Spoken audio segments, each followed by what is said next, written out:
Welcome to Development Hell.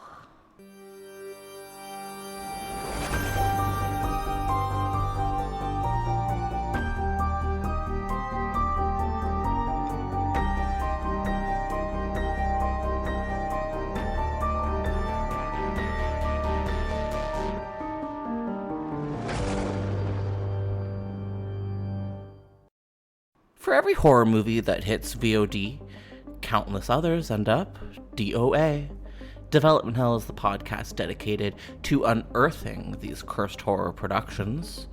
We're going to find out what went wrong, and then decide if these titles still stand a shot at the green light. I am your host, Josh Korngut. I am a filmmaker in Toronto, Canada. This podcast is a proud member of the Dread Podcast Network. Now, sometimes we like to shake things up, and we sit down with the most exciting voices in horror to see what projects they might have on the go or stuck in development hell. Today, we have an interview with director, writer, and actor Josh Ruben. Josh's latest feature is Werewolves Within. This is the horror comedy adaptation of the Ubisoft VR party game of the same name. The VR game is a cult favorite, and this film adaptation from IFC Films has a lot of hype around it right now. It's going to be premiering at the Tribeca Film Festival on June 16th. It's still going to have a limited theatrical run starting on June 25th, and it's also going to go on demand starting on July 2nd. Today we sit down with Josh Ruben to talk about his experience directing Werewolves Within, and we discuss a couple of his projects that are lost in development hell. Please enjoy this conversation with Josh Ruben.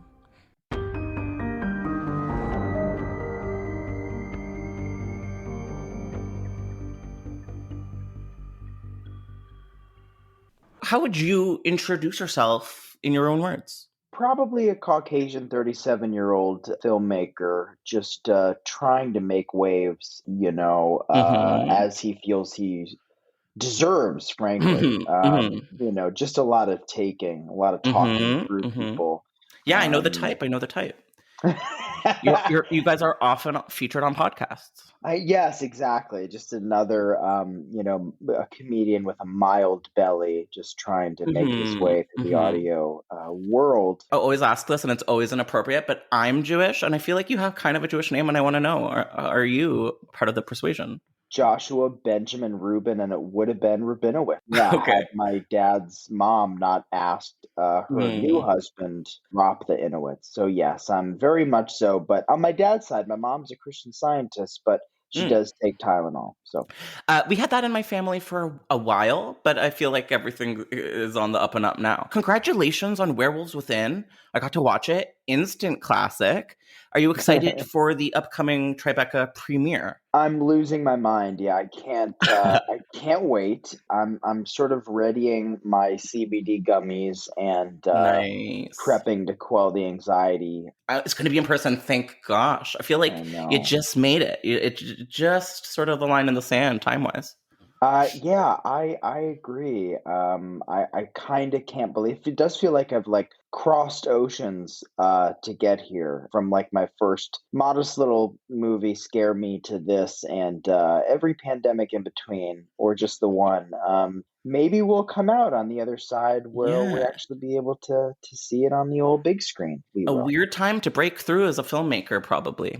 What's more exciting, getting ready for Tribeca or when you were getting ready for Sundance? Oh wow! Yeah, what's the bigger deal? Less anxiety. Probably oh wow, you're suddenly going to be thrust around, or amongst several contemporaries. Definitely pulling down masks to give kisses and fist bumps. But hey, vaccines work. So yeah, I'm excited. Sundance 2020 was the first super spreader event here in the States. So it was a delight to be a part of that. Hi, Mr. Malton. Yeah, I'm assuming you've done the festival circuit a lot as an actor. Is it different as a director? Do they treat you better? I suppose so, yes. I mean, it's if by festival circuit you mean, Slam Dance the year Heath Ledger died and everybody's Palm Pilot went off, because I was like Whoa, a really? cameo in my friend's movie. Yeah, my buddy Dan Schechter made a movie called Goodbye Baby, and it came out just before Gone Baby Gone, so you can imagine. Oh, my Um, condolences. yeah, R.I.P. Hmm. And I was there at Slam Dance, which is basically just Hmm. Sundance's little brother. Like, can I play? And it's like, no, No, no, no, no. on a small screen. But that was really my biggest, I think, Cool. experience at a festival next to maybe Cinequest or something. But Cinequest is fun. All the genre festivals are way better, in my opinion. No offense. How did you get involved adapting this iconic game? Was this your idea, or did someone come to you? no, this was Mishna Wolff. Mishna had developed this script with Ubisoft's or through Ubisoft's Women's Film and Television Fellowship and kicked its ass. And then they needed a Hmm. director to helm it. My producers, Natalie Metzger and Matt Miller, they had seen an early cut of Scare Me, my first movie, and we're like, oh, you can actually maybe do this, and your vibe might be appropriate for this snowed in creature feature. Do you want to throw your hat in the ring? And I was terrified at the prospect of what I thought was going to be a video game movie, but it was so much more. And Hmm. here we are. Well, first of all, how dare you? Because my next question is, how do you feel about video game adaptations, and do you have a favorite? Wow. I've never seen like Doom or Silent Hill, How dare and you? I saw the trailer for Assassin's Creed. How dare I? But well, yeah, Ubisoft, and it's I was a little nervous, admittedly, because they don't have the best of reputation. I'll just come out and say it. We made ourselves the best video game adaptation in history. Factual and true, but like again, it's not saying huge amount. Although I am a fan. Resident Evil, how can you be mad? Oh my gosh, you can't be Mila Jovovich. It's like multipass, like how far we've all come. Multi I just rewatched that. Holds up. Ah, it Um does. oh, I mean I thought so, personally. It's a shame that, like He Do We Not Speak Of is canceled, but she was great in that, and I thought Bruce was just a dream, and it's like, Wait, who was can who isn't the director like a bad Oh, boy? I mean, I think he's French, so I just kind of Ah, yeah, I right. moved on. I didn't see that last Oui. movie because it looked kind of boring. Big fan of Scare Me, and as of today, Werewolves Within. What's your relationship with horror? Oh, it was the warm blanket for a kid who didn't Good. have many buddies. Yeah, I had an older sister who introduced me to horror when I was, when like Friday the 13th and Freddy were like always on cable. Kane Mhm. Hodder. I almost said Robert Downey Jr. He could Imagine play it. Freddy, though. I feel like he'd kill it. I think he would too. Pardon the pun, but very way even more verbose, but also subdued. Bring Mhm. something to the table. Who's the top, Freddy or Jason? Top? Yeah, yeah, yeah, yeah. Well, I think my guess would be, that Jason is sort of a secret bottom. That well, okay. I'm glad that you went there because I feel like you always have to look at who is the obvious and then switch it. Right, exactly. It's just like what Hmm. Christopher Walken says about acting choices. It's like, do the opposite. Okay, it I think the applies. same iconic, same applies here. But I will Okay, well, say, mhm. recently, true story, I was on the Clubhouse app, Mm, iconic, and mm. Kane Hodder was in horror room. I said, Stop. "Oh my gosh, I can't believe I'm my little avatar is next to and I'm speaking to one of the two legends I grew up watching, Mm, Freddie and mm. Jason. Here's Jason. He said, well, just to put it out there, Freddie is a bitch. Oh yeah, he Good just for like said him. it. Good for him. Yeah, shots fired. I get the sense that he's a dick. Oh, This is my quite the feeling. opposite. Like, not only was Kane, that was like the big joke of the conversation, and then he was just like very subdued and sweet and like a little small town kind of guy who, was just describing his stunt career that turned into Oh, the chance to to like be given an opportunity. And then when he left the room, all of the other horror icons in the room, like, Barbara Crampton, and we're just sort of There we go. pouring on the compliments, like, oh man, Kane, if you guys don't know, he's one of the sweetest and most wonderful. And that's why the Freddie bitch comment just lit me up.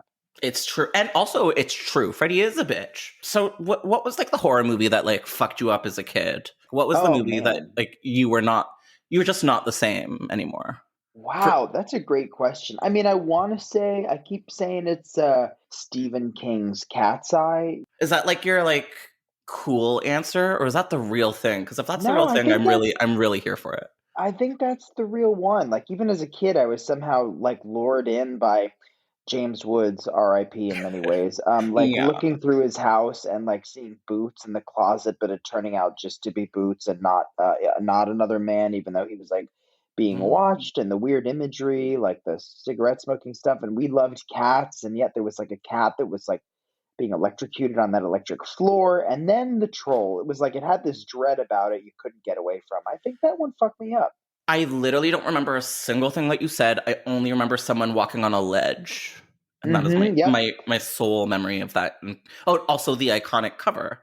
I will continue to say iconic, Yeah. even if you make fun of me. It's just Oh no, I'm gonna it continue. That's works. not making It fun. It's works. adoration of every turn. It does, and you Um, can say it after anything, and I will. If you you follow really all of can. my press, I will be using You're the gonna keep the going. adjective. Good.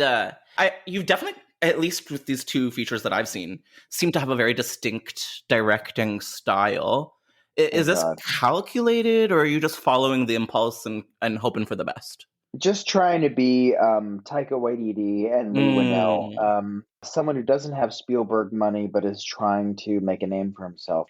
I actually, if you want to get really inside baseball, I think someone who, or few folks, have a similar style. I think that's kind of becoming a bit of a soup. Like I'm noticing that on Barry, when Bill Hader directs, he does a similar thing that I do, and I wonder if it's just simply, even though us actors that have been on set, many different Oh. sets, and have worked with many different directors, aren't so technically proficient, but we like keep the camera on the performance and let a lot of action kind of happen while the camera stays very tempered. Wes Anderson does this too. Like I think Taika Waititi does it, but I noticed that like Bill Hader and his amazing episodes of Barry, he also kind of does this thing. And I feel like we keep the camera sort of tempered and don't get terribly Edgar Wright about it, but make it very sort of, or allow the performances to sort of come out. I prefer a Mike Nichols comparison. I mean, come on, Ooh. I'm just trying to recreate Postcards Wow. from I the Edge mean, and everything I did. congratulations for even allowing that for yourself. That's big. Yeah, well, I mean, happiness is RIP. equilibrium. Shift your weight. That's something he always used to Mm-hmm. say. Who's Afraid of Virginia Woolf film is the reason I'm gay. Like, I feel like that is what did it. So, Wow. right? Yeah. It's the Yeah, queerest movie incredible. probably of all time. This is my I official. haven't seen that, but I saw Birdcage with Well, my mom at the Hudson Valley Mall, and I was like, aw. I was a Robin Williams fan. I was just sort of blown away and found myself doing impressions of Nathan Lane, even though I'm, fairly straight kid anyway. But to do Oh. that impression at on tour high school, and yeah, Sorry, I I'm think making fun so. of you. Iconic. Iconic. So once me and my boyfriend for Halloween decided it would be fun to go on one of those like party cruises. Never do it. And we dressed up as the Birdcage too. And I was obviously Nathan Lane. And Oh it man. was very straight and very broy to the point where I was like uncomfortable. And Oh then, no. but Oh no. twist, somehow my outfit changed perfectly into Jonah Hill from Wolf of Wall Street. And I tell you, the straights loved it. So it worked out. Wow. Well, Hmm. it's just that kind of thing where it reminds me of like when my ex-girlfriend and I went to a Halloween party, and she was meant to be Khaleesi, but everyone was like, Ilsa? Oh. Yeah, and it was, I guess, more accepted. It was like before, I guess that was when Ilsa was like more of a cultural icon than, Khaleesi. But yeah, I Hmm. understand your pain basically, or your success. Hmm. And all four characters hot and adorable. So the cast of Werewolves Within, so good. Oh, thank you. Huge cast. Did you handpick these people, or were you lucky? Both. So I knew that if I was going to be working with actors on, I don't want to say on another level than Mm, Chris and I were from Scare Me, but just like more talented actors and like more of a chance of an intimidation game. That at the very least, I wanted a no assholes policy. mm, It's like Vince Vaughn carries. It's like why do we have to have him? And mhm. then B, I knew that I wanted a friend there for me personally, and if my actors could have skin in the game that at least they could suggest a buddy to come out to play their spouse or their sort of sparring partner. So I was able to say, first of all, I know I want friends. Milana Vayntrub, she's hella talented. We go way back. Ubisoft loved her. Come aboard. George Basil, known him forever. He's one of the funniest people ever. But also, like, if I have a total emotional meltdown at the end of a day out here in Fleischmann's in the middle of winter, George and I can at least like get a margarita or a hot toddy, I guess. And I also knew that he would be so sort of disarming. He was my secret weapon, my emotional shield. And then you kind of build that out from there. You say, George, who do you want to play your spouse? This is a big deal. Who do you want to play the Gwen to your Marcus? And he'd say, what about Sarah Burns? And I'd go, holy shit. Barry, she's so funny. And then Harvey Mhm. Guillén, I'd say, who do you want to play your husband? And he'd say, how about Cheyanna Jackson? I go, oh my God, I love him. And all shook up. Those two were just maybe my favorite part.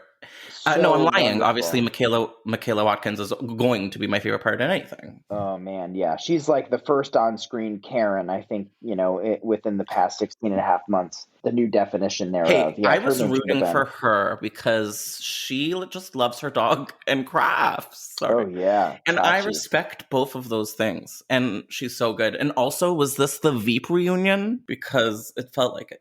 Wait a minute. So I'm terrible. I need to know who the Veep counterparts Only were. Sam Like, Richardson and Michaela Watkins. oh, okay, yes, Michaela, she did have.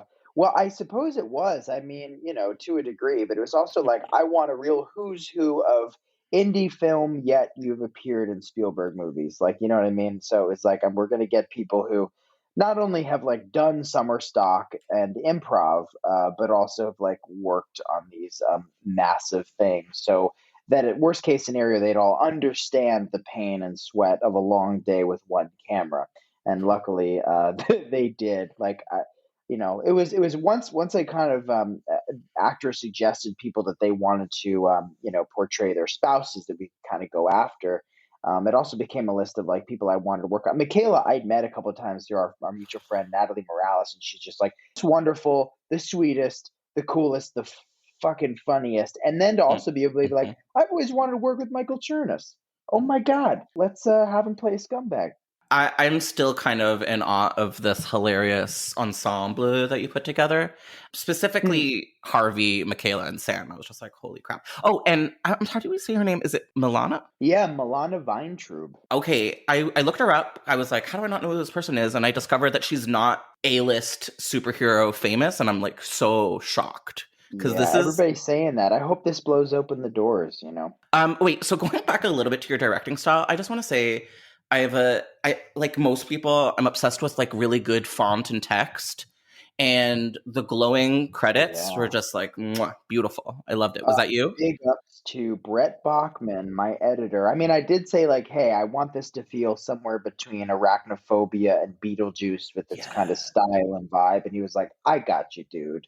And then Yeah. just opened up his graphics program. He was like, it would be an honor to do the titles as well. And I was like, Brett, you've killed it at every turn. You can do whatever you want. And he destroyed the titles because you look at those and you see Werewolves Within as a title. It's so striking that for him to put it over the edge with that style of font that's so reminiscent of that era we all grew up in, the VHS era, the Beetlejuice and Tremors of it all. It's like, yeah, this is Yeah. great. Oh, so good. And kind of like a bit of an Are You Afraid of the Dark vibe too. Yeah, Yeah, which is my everything is like Goosebumps Are You Afraid of the Dark moment, that's which I my with everything. oh really? Sorry, I didn't want to like age shame you, but I never know where the line in the sand is for people. I know, I know. I don't want So to be ageist, but it's just kind of like, no, okay, I know what it is. well, okay, now I'm gonna put you to the test. Do you have a favorite Are You Afraid of the Dark moment slash episode slash Oh, I mean, I feel like villain? it's trodden to say when you zoom out and realize they're in a big pinball machine. But So probably The pirate scared the shit out of me. Maybe even more the girl who lived in the wall or was seen in the. Yep, I know who you're talking about. Yeah. Because this is my world. Yeah, very good, very scary. Also very Canadian, and I don't think you Very. are, but I am. I'm in Toronto, Oh and wow. that that whole era of like Goosebumps, Are You Afraid of the Dark? For some reason, all of that was just filmed in Canada, so it all just is like the most Canadian It vibes just imaginable. scratches all itches. It's just Ugh. all sides of the lizard brain. Yeah. Oh, absolutely. Do you consider Werewolves Within to be a horror comedy? I would say it's more of a comedy horror. Oh my Um, god. yeah. I'll Okay. just go ahead and rearrange that for you. Yes, I do. Okay. I write often, and I have been warned off by producers on the genre of horror comedy because people seem to be very scared that you can't Hmm. sell it. Have you heard these rumors yourself? Have you been discriminated against? Left and right. I mean, again, as a 37-year-old White. Caucasian filmmaker who Mhm. hasn't been handed enough, No, no, being in no, New no, York, no. Mhm. having coffee, wearing Yeah. Doc Martens. No, I wouldn't say so much discrimination. I did have one conversation ages ago with an executive who was an executive very long and ended up going back into the fashion industry making jeans because he was wrong when he said comedy and horror don't work. And I wanted to be like, did you see Beetlejuice? Was this Kevin Kline? No, wait, that's an actor. Who's the It, designer of the name Kline?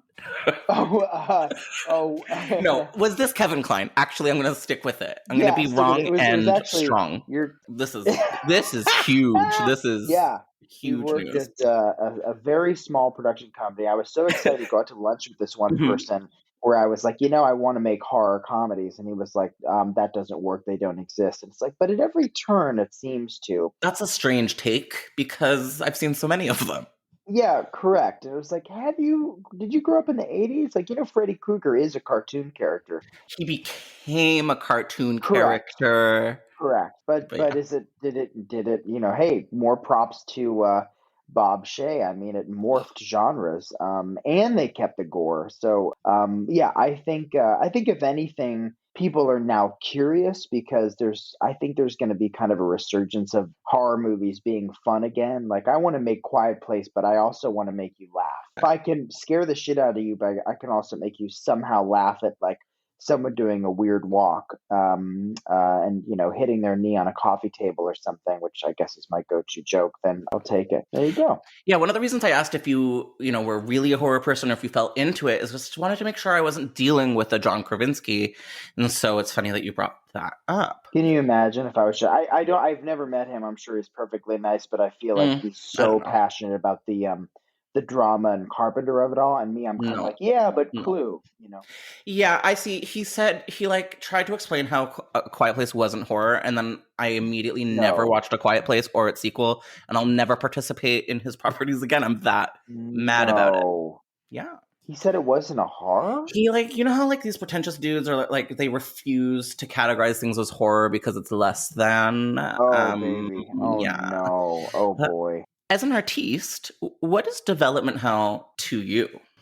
Oh, an unfortunate part of the process, I'd say. I think inevitably, as you grow a bit of experience, build a name for yourself as an artiste, you will enter into the inevitable development hell with your work where people will encourage you up to a point.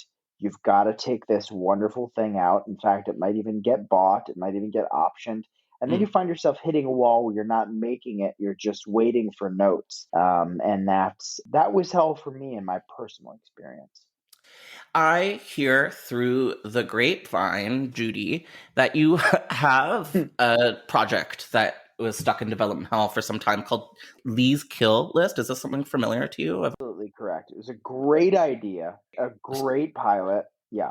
Oh, a pilot. Okay, so can you tell everybody in the world, there's like hundreds of thousands of people listening, what was or is Lee's Kill List? Okay, so Lee's Kill List was a concept that my former directing partner and writing partner at the time had conceived and pitched at a lunch meeting to a former executive in New York who worked at Comedy Central. And the idea, if I can remember correctly, I'm sure there's a tighter log line, but it's essentially about a man cleaning salesman who realizes his calling is to be a Dexter like serial killer, and as he scratches the itch of his new trait, let's Mm. call it, he also expertly can clean up after himself. And it was pitched way more punchy than that, but the executive instantly was like, I'm going to give you $50,000 to make it wasn't a pilot, it was like a sizzle piece. Mm-hmm. And we killed ourselves, put everything into it, put money into it, more money, went over budget. Got John Hurd, like the dad from Home Alone, R.I.P. Whoa. unfortunately, No. cameo, and the brilliant Henry Zabrowski to star, and of Last Podcast on the Left. Yes, and it proceeded to not only get killer praise throughout Comedy Central, but it turned into at least a year of waiting on an answer before they denied it come a show at Comedy Central. The rights went back to us, and then we went back into development at IFC, where a year later died again. Yeah, you just like want to keep suffering and you want to keep beating it up, right? Like you don't want to let it go. Because that's what development hell is. Because I found a bird in the park. It was hurt. I freaked out. I didn't know what to do. So I tried to call the city. I was sitting on the ground for like half an hour. And then this lady came with a box and she was like, and she was going to take it away and help it. I was like, okay, thank God. And she said to me, it's one thing to die or to face death, but it's another thing to just be out here suffering all day. And I was like, that is absolutely true. Yeah, I agree. And were you mad about the movie Kill List, or was this way after that? Oh God, I don't even. I've heard of it, and I think it actually was an IFC film. I think we were way before. Arlie's Kill List was 150 years ago. It was before anything, film, TV, any idea. It was after Dexter, though, so at least we had that reference. Where we basically waited 6 months to get a note. And to get notes, rather, it was how it was phrased to us. We got on the phone, all excited. Now we get a little bit of movement, and the note was to remove the word cleavage from the episode. At which point we did that, exported to PDF, and then waited another few months, and that was right before it died a second time. Which is weird because it's truly one of the better words. I agree. It also has to do with earth science. It doesn't just have to do with breast. You're talking about rock, and that's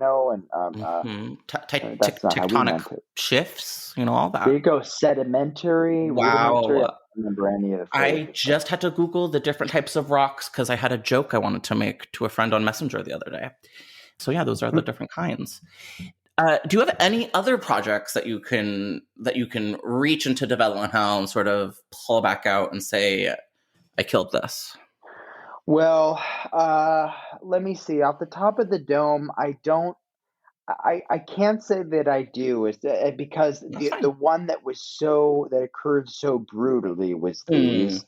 Not only for us to feel like we were going to sell it for a bunch of money, no money.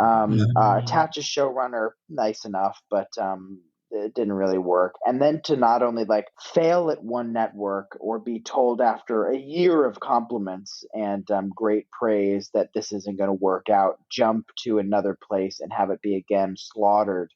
After, by the way, that second network jump, we were sort of encouraged to put it more in our voice than we felt it was at the previous spot. Wait. Encouraged to put it more in your. Can you say that one more time? Yeah, I want to know what that means. So basically, when we were at Comedy Central, the mandate was, look, we want several jokes a page, and we said, okay, yeah. I mean, we like a bit of a darker comedy, and so we kind of overreached a pinch to make this thing as funny as possible. Okay. When it died at the network and went to IFC, home of Portlandia, and Hank Azaria's Brockmire, if you will. Okay. I think we were pre-Brockmire. There's Wow. Brockmire AD in BC. I was just gonna make that joke, and I'm very mad that I And I couldn't. was Oh, trying to think of how to put the letters together. It was like A I B couldn't, and that's why I B. didn't do it. It was too hard. Yeah, BBC, Fleabag. I don't That know. would have been great. Yeah. But yeah. So at IFC, they were also wonderful. By the way, I should have said this caveat. I'm probably putting myself out here. Every development executive, everyone was wonderful.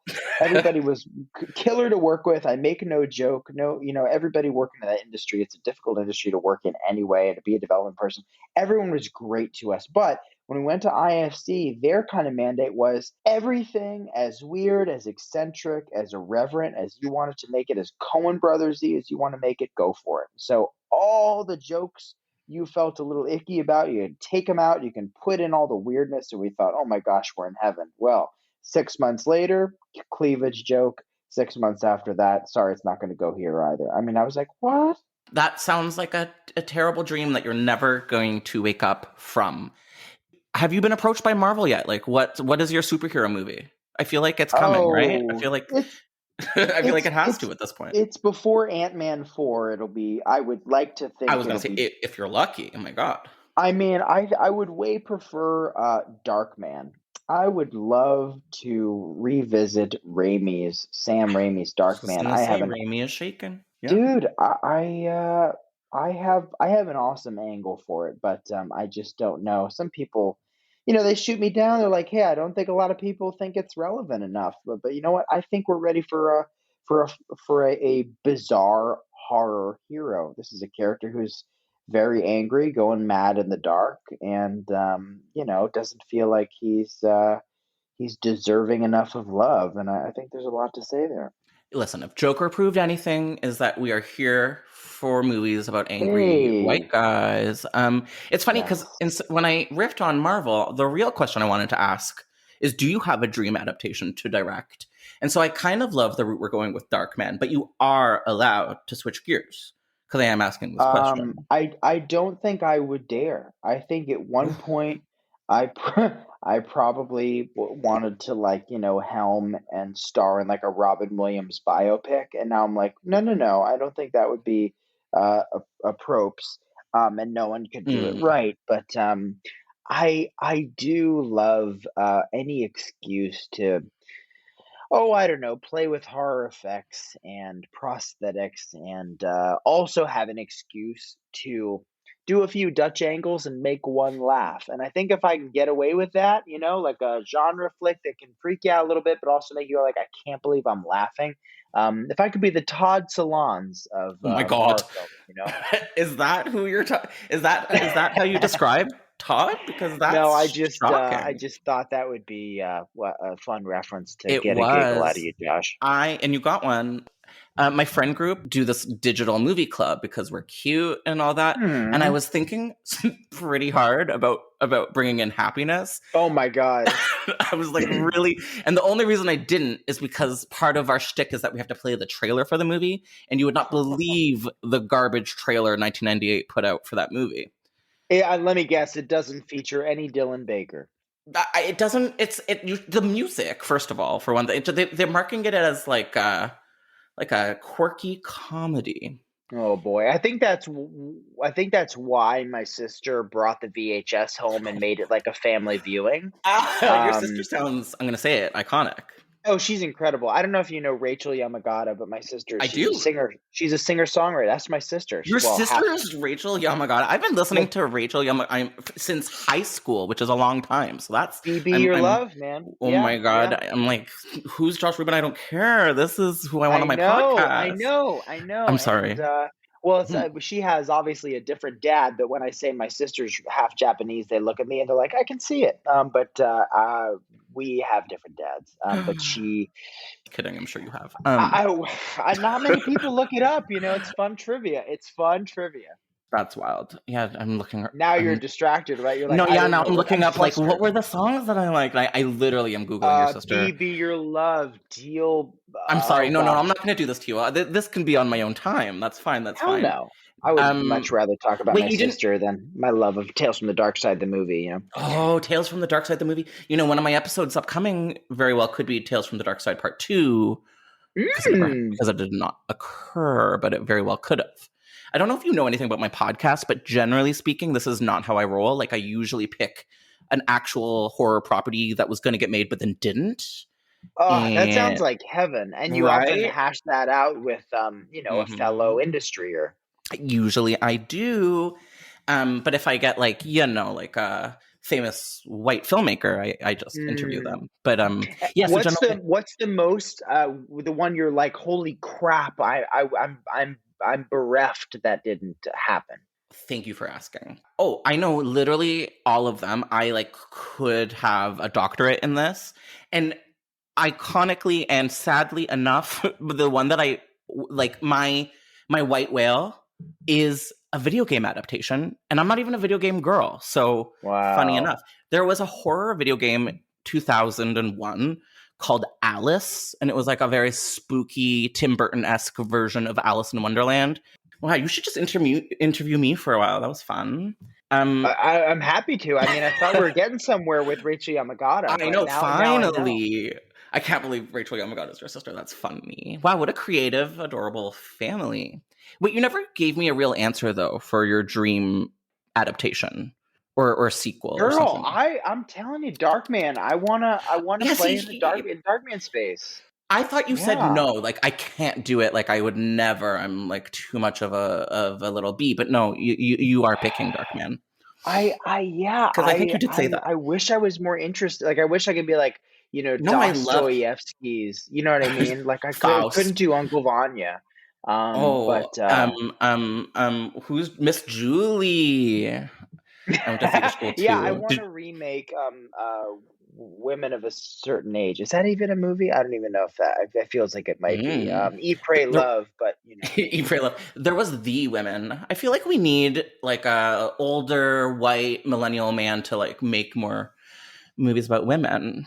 I agree. It's happening. It's happening left and right, and yet not nearly enough. I want to be the male Greta Gerwig, but do it my way. Oh, can you imagine? That's truly the dream. Question's a little bit similar to what I just asked you, but don't worry, I'm gonna make this work. If you could direct a sequel, okay, I know I said before adaptation, blah blah blah, it's all jargon, but if you could direct a sequel to an iconic horror property, what would it be? Now, if you need some time to think about it, I can always just pitch you my go-to first. But if you have one ready, I want to know what your go-to is. Oh my God, of course you do. Of course you do. Okay, first of all, I'm just going to start by asking, were you aware that there is a third I Know What You Did Last Summer film? No. Yeah, okay, so there was. Direct to DVD, obviously, 2006. Obviously. I'll Always Know What You Did Last Summer. What a title, right? Oh, baby. Yeah, this is real. This is not mine. This is like a real thing. Did Mariah Carey do the song? Like, I just immediately hear her, I mean, I wish. Like, I'm not... The irony is dropped. Like, I do wish. But no. It did have a supernatural twist. It's about, like, like the legend of the Hook Man is, like, swooping around and killing people. Very bad, obviously. Wow. So, that said, I would make a fourth I Know What You Did Last Summer film in canon, though. No reboot. And this is my pitch. So you get Anne Hesh from the first movie. Please tell me you remember. Yeah, you do. Thank God. Great idea. You put her in the Louisiana South swamplands for no reason. No good reason at all. And she's like sitting on one of those like shacks on sticks, like in the swamp. And she's like rocking back and forth with like a rocking chair and a shotgun because she knows. And then like a bunch of kids on a motorboat get stuck around her. And then, I mean, that's about it. But yeah, I'm going to call it... Wait, I love it. Wait, no. Before you praise me, I have to tell you the title. The number, but spelt out like FOUR, Forever Summer. Yeah. So that's my pitch. So I really apologize that you have to follow me though, but that was enough time for you to think. I think. I think I got a pretty good one actually. Oh my God! I think there is a Little Shop of Horrors sequel. Be rad, and you do it like a musical, but you like up the gore factor, but also up like I'm not talking just like getting Lin-Manuel Miranda in here. I'm talking like get like I can't even, I'm not even cool enough to come I up mean, with what else is he a doing, reference to really? overshadow. We don't know Precisely, musical Mary theater. Poppins. But I All think right. you get just perhaps a younger cast, maybe a little Ryan Murphy action, maybe you get a little Kathy Speaking Bates situation. speaking my I don't know. language, bring back Jack Nicholson if he is alive. Oh my Because he, gosh, yeah, just stuff his mouth full of cotton and just put him in a yeah, chair. He's in and out in yeah, 2 hours. absolutely. I kind of feel like Bill Hader could be the new guy in the chair. I have so many Oh, ideas. absolutely. If not the Um, biker, I think he'd love that. I don't know who that is. I'm really reaching for these references, Steve to be honest. Martin. Just oh, of course, of course, of course. Yeah, I love that. Also, I was just listening to some podcasts talking about the 80s film, and the music was written by this like super iconic gay guy that died of AIDS not long after, and it's very, I don't know, interesting to me, and I want to know more. Mm. Who also did the music to Beauty and the Beast, so that's cool. Oh wow. Oh man, it's just yeah. I was seeing more in the high school, the junior high production, and Brad and Rocky Horror, of which Hot, hot. there is a well, it wasn't hot for being in like ninth grade, but Oh, you yeah, were there was a playing big him. controversy. Oh, Yeah, okay. we did wear fishnets though, and I think it was a little controversial. Cute. My high school also Yeah. did that when I was in ninth grade, but it was an art school, so nobody cared. Yeah, we had to change touch a touch and touch me to the touch a tango. I hate it though. That's a Yeah. hate crime. That's homophobic, Yeah. actually. Yeah, yeah, that's true. Actually, Hmm. it's suppressive. It's It's brutalizing. Yeah, yes, it's terrible. and I I won't had a have it. I had a callback for Eddie. Didn't get it. I'm still Oh sad. I'm still sad. wow, I'm still sad. Still Molly grieving. Sugarman played Eddie. We had a girl helm that one. So did And we, and I was so offended. I was like, "Excuse mm. me." Anyway, I don't need to relive that trauma. That's okay. I'm here for it. Okay, so we were talking a little bit about your directing style, and you seemed kind of embarrassed. So let's get back to that. Oh Um, heaven. how do you get those like creative juices going? Is it through music or visuals or Pinterest? Like, how do you do it? That's a great question. Well, music's a big part of it. I Good. do save the the nuggets from the Spotify Discover Weekly every once in a while, Mhm. not to knock title. But I'm an Apple yeah, Music girl though, so I have to go. Bye. no, it's fine. I'm still on the Napster train as well. But yeah, one thing I do save a tune here and there that gets me excited. Like I think that Cool. Belafonte track of oh Deo? gosh, Boo Boo, Oh not no. Oh, Deo, but sorry, I don't know. I don't know. gosh, Mama Boo Boo, that I put at the end of Scare Me. That was really inspiring. Cool. I pull them aside. So music gets me going. I get, I probably could open up my artistic outlook and archive and expand a bit. Like I barely know what like Breathless is about, but I could tell you everything about Weekend at Bernie's too. I mean, I would much I rather guess watch Weekend so. at Bernie's too, and I've never seen it. Do you have your phone close to you? I do. I want to know what was like the last thing you were listening to musically that you're willing to disclose. Like Oh what's in your sure. recently listened to moment over here? And I don't Uh, want you to I, lie, even unless you need to. no, it's fine. It's kind of basic. It's God Only Knows featuring the Royal Choral Society of and London Symphony Orchestra. It's like not like a big deal. I'm obsessed, and that's going to be our outro music today, because I think that's a What? funny joke. No, I'm making that up. Although recently I did switch my theme song to For Elise with rain going over it because I did do an episode about it, and that is a moment from it. So that's Ooh, that's a good one. What if right. I had said All Star? Like that's my go-to anywhere. Like everybody instantly knows Smash Mouth's All Star. All you have to do is say one word. Song. Yeah, okay, say what you will about it. It's probably the only song I have fully memorized. That's totally fair. That's completely valid. I don't. I know the chickadee China part, but who doesn't? But beyond that, I just kind of get lost and sort of hum along. Oh my goodness, that sounded personal. Did you know they have another hit that's other than All Star? I could not tell you what it's called. Does it have something to do with being a celebrity, or I'm driving around in a big truck? Are you actually asking this, or is this just because I don't know? I I mean, don't either. maybe. It's sort Well, of a statement. Also, Vanessa Carlton has a second single that actually did well, and people don't know about this either. And it's also important to me. Is that her or is that Branch? No, that's so funny because, yes, they literally are the same person. And they both look a lot like my mom when she was young. Shout out to Gabe. Right? What's your mom's name? Gabriella, right? Oh, Gabriella. Shout out. Mm-hmm. Okay, so what's next for you after this very exciting release? Well, probably filing for unemployment. It's been a year and change, so I hope that come June 25th, I might get, one job offer. I've turned a couple things down. There was one that really, really had me miffed, Josh, that came across my desk, where they're like, "Do you want to come direct this film about a teenager and a serial killer that swap bodies?" And I was like, this literally just came out. It's written by Michael Kennedy and directed by Chris Landon and called Freaky, and I never heard anything again. Like, even my agents, I think, were too ashamed that they had overlooked the fact that it was plagiarism. I mean, hey, we've seen more than one body swap film, so but the more the better, swap, honestly. But for 30 seconds, I thought that you were offered that movie, and you said no, and then I was going to cry for you. But no, my gosh, Freaky's a perfect film. Well, is this where the Vince Vaughn dig came from earlier today, which I actually really enjoyed because fuck. Vince Vaughn. Thank you.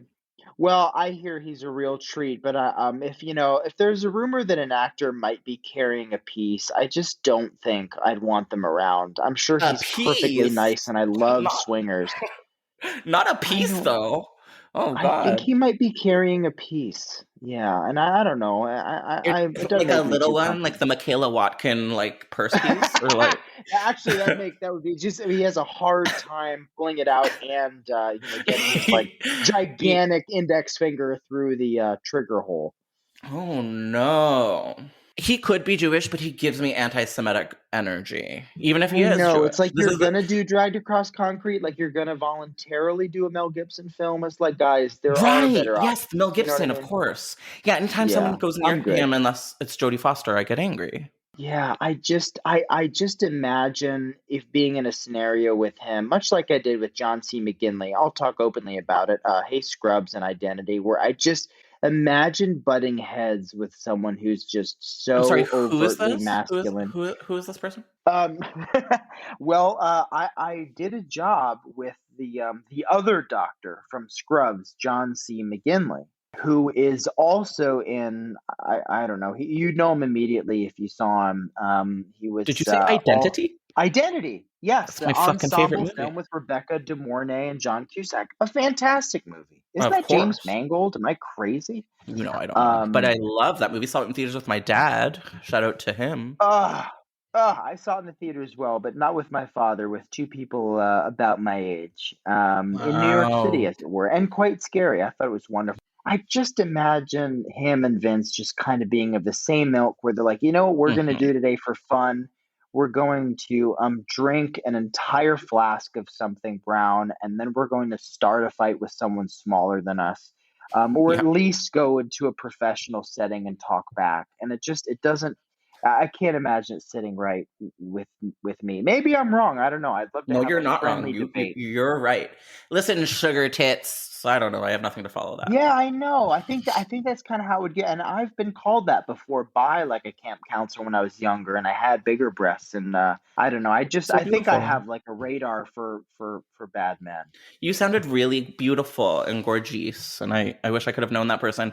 When I was at summer camp, I remember one of my counselors said I was his favorite, and it's because we bonded over movies. So shout out to that guy. He was hot. Yeah. Iconic. Very. Okay, so you didn't give me like a title. So I feel like you know what you're doing next and you're just not telling me, and that's fine. Honestly, it's been a whole lot of writing, like survival mode writing. Like, oh, what if I do this? Oh, what about this IP? Oh, maybe pursue Darkman. I mean, just constantly let's just Darkman.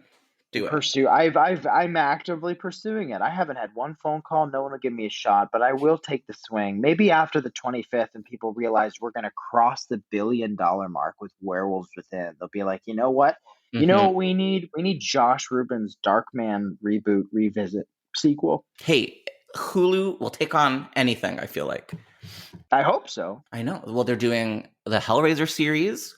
which is wild. And they're doing the Alien series, so I feel like they'll just do anything as a series. Also, there's rumors of a Nightmare on Elm Street series. I'll take them. Oh, because where's Freddy at, right?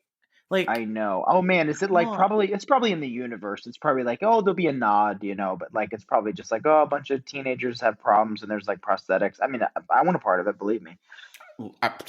I'm already planning Unless out my Jared episode. Leto's gonna come in and play Freddy, and which case I'm not. I don't know if I'm ready. Listen, would it work? Maybe.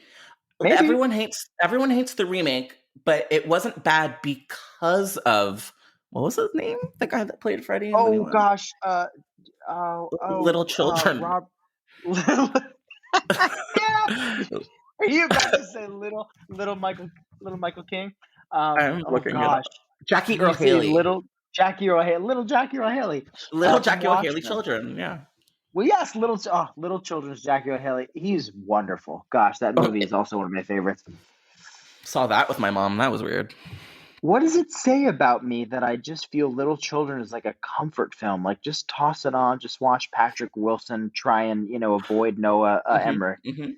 Well, how do you feel about The Woodsman? Because then I feel like I can make a full-rounded opinion if I know. So I thought Mos Def was great, but otherwise he was kind of like he was kind of great in that. I was like, damn, Mos Def is great. Like, absolutely, I feel like he's a good actor, and I have no other reason to believe that other than this comedian named Hannah Pilkes, who is in that film. She was like the little girl he sat next to on the park bench, and she was like bird watching. She's like gross, get out of here. Was that her? Oh no. Yeah, or was also just kind of like, my grandpa makes me sit on his lap, and he was like, oh, I feel bad. Oh, have a great day. Yeah. This is going to be immediately cut, but I'm very much enjoying the fact that we get to talk about this. I feel like that really rounds out my questions for you. But before we let you go, do you have any questions for me about the position? Like, is there anything you need to know? What is another must make that just leaves you bereft? What else would I make? No, I'm going to absolutely answer this. It's too bad I'm white because I love Candyman so much. So not that. I'd love to do a new Nightmare on Elm Street movie. I hear that Elijah Wood and company have a pitch, so I feel like they could do it. Yeah, I think Flanagan's got one, Spectre Vision. I'll take that all day. But I mean, what about one that just has left you just like, I'm so upset they haven't made it. Sorry. Oh! I'm so upset they didn't make it. From your oh my god! Why am I flustered? Okay, here's one. I'm gonna like blow your mind by going again outside of the box. But Guillermo del Toro has a couple of projects that just like, why aren't they here? His Haunted Mansion was in development for a long time, which would have been just everything I need. Although they have a cool person directing that now at Disney, so that's cool. Okay, here's my answer. Guillermo del Toro, the love of my life, my husband, I'm going to say in 2010, 2009, he struck a deal with Disney where he got to make his own like vertical at Disney called Disney. Oh my God. Yeah, Disney Double Dare You, where it was his own like label where he would release kid-friendly horror spooky projects. And there was, I know. And there was a logo. Oh my God, like creating gateway horror as just gateway horror, yes. Oh my! I'm gonna create kinder trauma. Can I do an impression of him? Will I get canceled? Probably, but I think he'll just be like him. But I didn't hear it. So. But... Well, I have to, but it's mostly just the breathing, Josh. It's just like kinder trauma. I don't know. Yeah. Oh yeah. I heard it on the last one. I did. Oh, good for you. Yeah. So that's my answer. And the first one he was going to do was a Haunted Mansion remake starring Ryan Gosling, and there's a really adorable photo of the two of them on the ride together.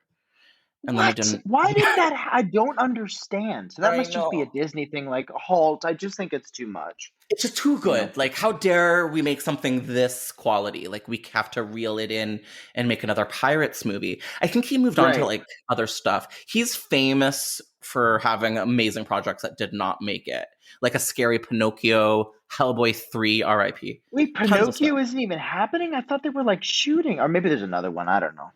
His Pinocchio has been in the works for at least 10 years, so I feel like that's a no-go. I know. That should be an episode. No Gokyo. No Gokyo. I don't know. I think that wraps it up for me. This was so much fun. Thank you for being... It was just a pleasure. Yeah, thank you for being the brother of Rachel Yamagata. That's incredible. Oh my God, I'll be her brother, anytime. Tell her about Development Hell. She can subscribe on any place that she can get her podcasts, honestly. Oh my God, I absolutely will. I love it. Obviously kidding. This was really fun. Big congratulations on Werewolves Within. I loved it. And I'm excited to see what you do next. Where can people find you on the internet?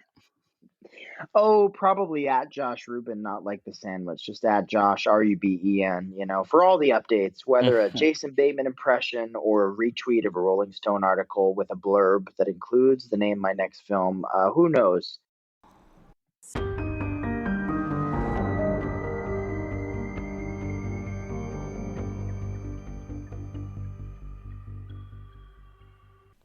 All right. Well, thank you so much for listening to that conversation we just had with Josh Ruben. We want to thank him and IFC Films for participating in our little podcast. If you've listened all the way to the end, thank you. Incredible. I beg you, please leave a 5-star rating. And if you want to go that extra mile, you can leave a very positive review to tell me how much you loved this episode. You can remember to subscribe, and you can follow us on social media pretty much anywhere at Development Hell Pod, or if you're on Twitter, that's at Devil Hell Pod.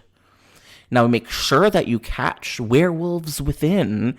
It's going to have a limited theatrical run starting on June 25th, so if you can see it in theaters, that's cool. Highly recommend it. And it's also going to be on demand starting July 2nd from IFC Films. You're not going to want to miss this one. It's super funny and kind of scary, and it's like a really good murder mystery. Also, Michaela Watkins, what an icon. All right, well, thank you so much for listening, and we'll be back in a couple of weeks with a brand new episode of Development Hell.